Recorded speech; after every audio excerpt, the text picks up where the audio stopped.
अगर हमारे 3 MP होते, वो कानून या वो बिल नहीं आता जिसके जरिए नरेंद्र मोदी उनकी सरकार वक्फ को खत्म करना चाहते हैं पूरे भारत में। कोई जायदाद वक्फ की नहीं रहेगी, मेरी बात मैं जिम्मेदारी के साथ कह रहा हूं। कोई जायदाद नहीं रहेगी वक्फ की। कलेक्टर को इतना पावर दे दिया जाएगा कि कोई भी कलेक्टर के पास जाकर बोलेगा, ये कलेक्टर साहब, ये जो यतीम खाना है, ये जो खानखा है, ये जो दरगाह है, ये जो मस्जिद है, ये वक्फ नहीं है। अब मेरे इस बोलने के बाद बहुत से लोग बोलेंगे, ओवैसी तुम क्या कह रहे हो, पागल हो क्या? कोई भी जाकर बोल देगा, अरे ये कानून में लिखा है, इस बिल में लिखा है। क्या लिखा है कि कोई भी रोड चलता आदमी जिसका वक्फ से कोई ताल्लुक नहीं होगा, वो जाकर कलेक्टर को बोलेगा इंक्वायरी ऑर्डर करो। कलेक्टर जैसे इंक्वायरी ऑर्डर करेगा, उसमें कोई टाइम लिमिट नहीं है। जब कलेक्टर इंक्वायरी लिखेगा, इंक्वायरी कंप्लीट होने तक वो प्रॉपर्टी वक्फ की नहीं रहेगी। आप तो चले गई प्रॉपर्टी आपके हाथ से, दरगाह आपके हाथ से निकल गई, खानका आपके हाथ से निकल गई, मस्जिदें आपके हाथ से निकल जाएंगी, कब्रिस्तान आपके हाथ से निकल जाएगा। इस तरह का गंदा बिल इस भारत की पार्लियामेंट में मोदी ने पेश किया। और आपको मालूम, वक्फ बाय यूजर, उसका मतलब यह है कि अगर कोई बरसों से किसी चीज को इस्तेमाल कर रहा है तो वक्फ बाय यूजर है। और यही प्रोविजन हिंदू धर्म में भी है। हिंदू धर्म की लॉ की मशहूर किताब BK मुखर्जी, उसमें लिखते हैं बाय यूसेज ये मंदिर की बन जाती है। ओडिशा के एंडोमेंट में, आंध्रा, तेलंगाना के, तमिलनाडु के एंडोमेंट में ये वक्फ बाय यूजर का कॉन्सेप्ट है। मगर मोदी बोल रहे नहीं रहेगा। उसका नुकसान क्या होगा? मोदी बोल रहे हैं डॉक्यूमेंट लेकर आओ। अगर आपके इलाके में 200 साल पुरानी मस्जिद है, कहां डॉक्यूमेंट मिलेगा? कहां डॉक्यूमेंट मिलेगा? हाजी अली की दरगाह पर दावे पेश करते हैं, वो खैर वो ट्रस्ट में है, मगर वहां पर भी जाके बोलेंगे नहीं है। क्या करेंगे आप?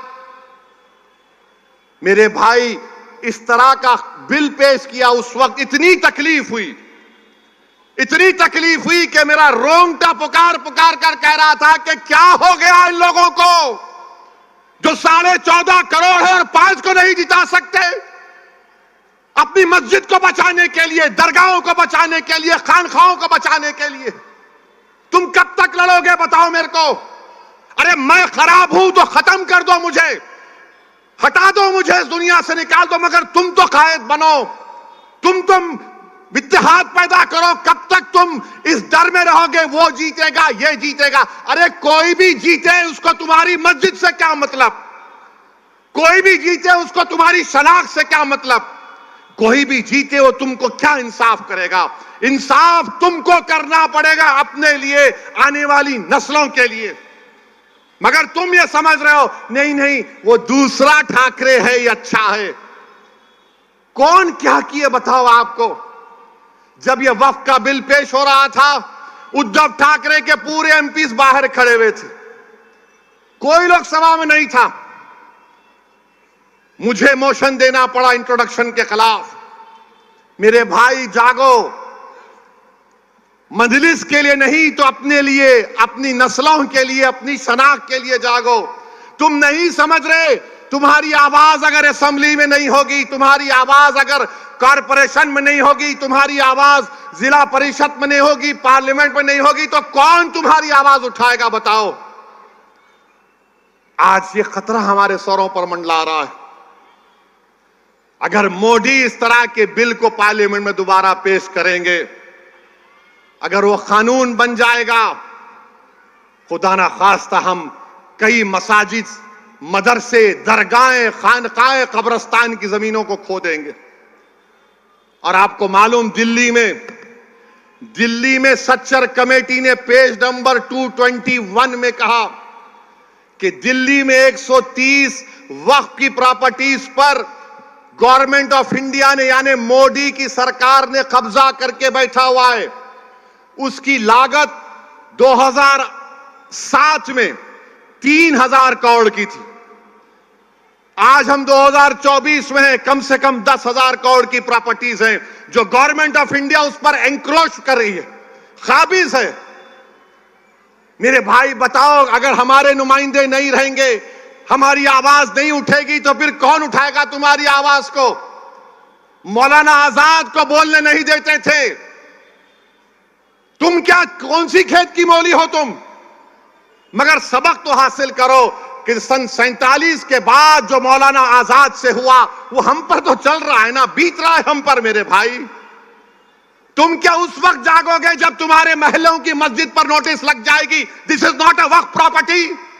तुम क्या उस वक्त उठोगे जब दरगाहों के सामने नोटिस लग जाएगी, this is not a Waqf property? तुम क्या उस वक्त उठोगे जब कब्रिस्तान में जाकर कह दिया जाएगा कि तेरे अब्बा की खबर पर तू शबे बारात के दिन आकर फूल नहीं चढ़ाएगा, ये वक्त प्रॉपर्टी नहीं है? तुम उस वक्त रोगे, तुम उस वक्त जागोगे जब कयामत का सूर फूंका जाएगा। ये वक्त है उठने का। 20 तारीख के दिन अपने सबूत दो, अपनी जिंदगी का, अपनी क़यादत को बनाओ, अपने नुमाइंदों को कामयाब करो। यकीनन हराओ मोदी को, यकीनन हराओ शिंदे को, बल्कि अगर ताकत है तो उखाड़ कर फेंको इन लोगों को। मगर याद रखो, याद रखो, याद रखो, सियासत में शहादत का कॉन्सेप्ट नहीं है। अल्लाह की राह में शहादत है तो जन्नत है, सियासत में जिंदा रहना है। तुम जिंदा रहोगे तो नेक अमाल करोगे, तुम जिंदा रहोगे तो काम करोगे। फैयाज भाई बहुत अच्छे हैं, हमेशा हम पुकारे तो आ जाते। कब तक आएंगे फैयाज? अगर फैयाज तुम्हारा आमदार बनेगा तो फैयाज ताकतवर नहीं, तुम ताकतवर होगे, तुम ताकतवर होगे। तो मेरे अजीज दोस्तों और बुजुर्गों, एक और मिसाल देकर बात को खत्म करता हूं। एक शख्स महाराष्ट्र में अल्लाह के रसूल सल्लल्लाहु अलैहि वसल्लम की शान में गुस्ताखी करने की कोशिश की। कोई रहमतुल आलमीन की शान में गुस्ताखी नहीं कर सकता, ये मेरा ईमान है। कोई नहीं कर सकता। जिसके लिए जमीन और आसमान बनाई गई, अरे तू कौन है जो रहमतुल आलमीन है? इसने अनाप शनाप बकी। कौन आवाज उठाए? उद्धव ठाकरे? कौन आवाज उठाए? शिंदे, अजित पवार, कांग्रेस? इम्तियाज जलील ने आवाज उठाई। औरंगाबाद में इम्तियाज जलील ने कहा कि फुला तारीख तक अगर इस शख्स को गिरफ्तार नहीं किया जाएगा तो हम औरंगाबाद से गाड़ियों का जुलूस लेकर मुंबई तक जाएंगे। सबने समझा रहे ये ड्रामा है, सियासी ड्रामा है। बाज जुम्मनों ने कहा, बाज हमारे पास जुम्मन बहुत हो गए हमारे पास। ये जुम्मनों ने कहा पब्लिसिटी के लिए कर रहा, पुलिस घर में बिठा देगी उसको।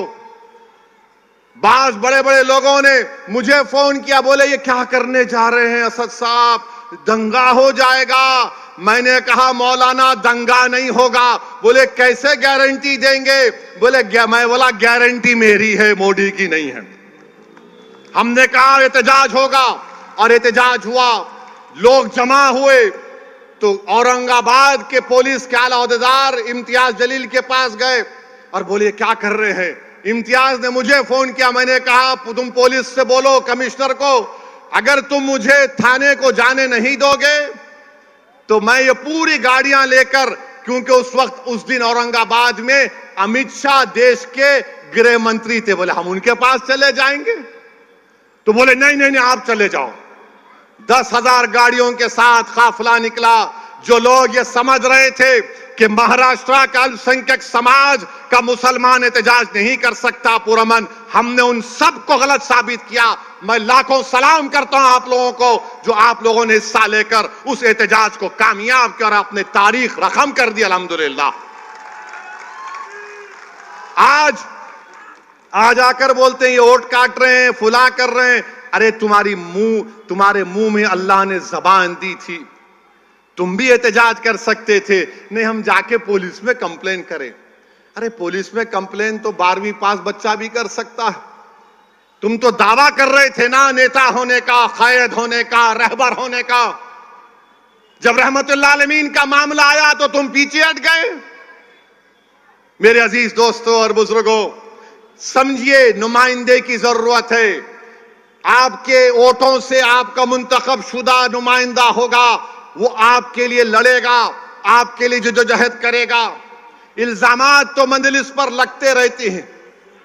अब ये आपके महाराष्ट्र के deputy chief minister Fadnavis Aurangabad को आके बोले, सुन ले असदुद्दीन ओवैसी, सुनो देवेंद्र फडणवीस, तुम अमित शाह और मोदी तीनों बैठकर भी मेरी जबान का मुकाबला नहीं कर सकते, याद रखो।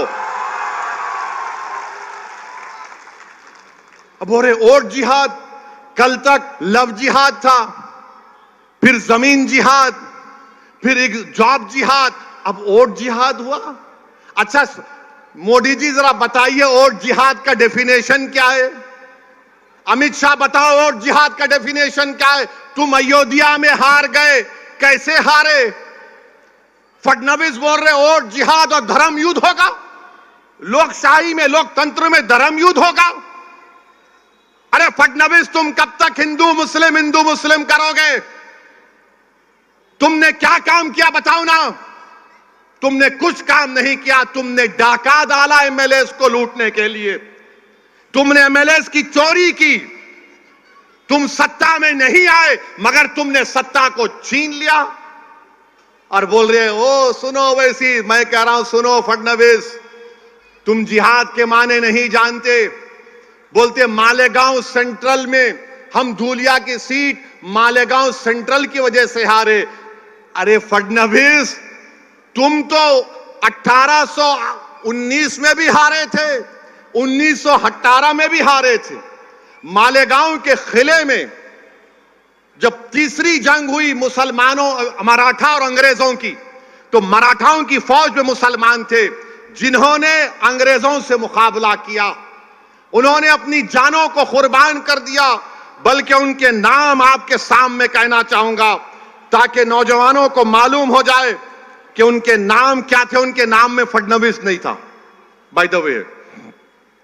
उनके नाम में क्या था? सुलेमान शाह, इस्माइल अल्लाह रखा, शाबान भिकारी, बुद्धू फरीदास, अब्दुल गफ्फार। इनको फांसी पे लटकाया गया। अब्दुल्ला खलीफा और मोहम्मद अनवर को जेल में अंग्रेजों ने मार मार कर कत्ल कर दिया। फडणवीस सुनो, तुम ये समझते हो कि कोई तुम्हारे पैर के पास बैठ के बोलेगा आप सरकार है? अरे कोई सरकार नहीं है। बाबा साहेब अंबेडकर के संविधान ने फडणवीस को ओवैसी को बराबर कर दिया। कोई बड़ा छोटा नहीं है। बल्कि सुनो फडणवीस, मैं तुम्हारे से बड़ा हूं हर एतबार से, अल्हम्दुलिल्लाह। लव जिहाद। अच्छा फिर क्या बोल रहे प्रधानमंत्री? क्या बोल रहे हैं? नई बात करे, एक हैं तो सेफ हैं। मोदी जी कितना फेंकेंगे आप? पार्लियामेंट इलेक्शन में आपने कहा कि हिंदू बहनों के गलों से मंगलसूत्र निकालकर मुसलमानों को दे दिया जाएगा, हिंदू भाइयों की भैंसों को लूटकर मुसलमानों को दे दिया जाएगा, मुस्लिम औरतें ज्यादा बच्चे पैदा कर रही हैं। मोदी जी, आपके वालिद साहब ने भी बहुत बच्चे पैदा किए थे, गलत किया था क्या? अमित शाह के कितने भाई बहने बताओ हमको? आप हमारी मां और बहनों पर इल्जाम लगा रहे। अब मोदी जी बोल रहे एक है तो सेफ है। अमित शाह इसको बढ़ाकर बोल रहे अब वक्फ की प्रॉपर्टीज डिक्लेयर कर दी जाएगी। अमित शाह, मोदी, फडणवीस, मैं मुंबई में खड़े होकर बोल रहा हूं, वो जो दुनिया का दौलतमंद आदमी है जिसके बेटे की शादी में मोदी जी आप मुस्कुराते हुए गए थे, वो यतीम खाने पर बनाई गई है मुसलमानों के। लो यतीम खाने की जमीन वापस लो। अमित शाह, फडणवीस, तुम नहीं लोगे क्योंकि तुम दौलतमंदों के घर में जाते हो शादी के लिए। तुम गरीब की बस्तियों से, गुर्बत से तुम्हारा कोई ताल्लुक नहीं। यतीम खाने की जमीन पर 21 करोड़ में बिल्डिंग बनाई गई। सुप्रीम कोर्ट में फैसला है, अभी केस चल रहा है। मेरे भाई, मोदी जी बोल रहे एक है तो सेफ है। 10 साल से सेफ नहीं थे हम लोग। मैंने उसका जवाब दिया कि अखंड है तो सेफ है, अखंड है तो सेफ है। हम अनेक हैं तो अखंड हैं।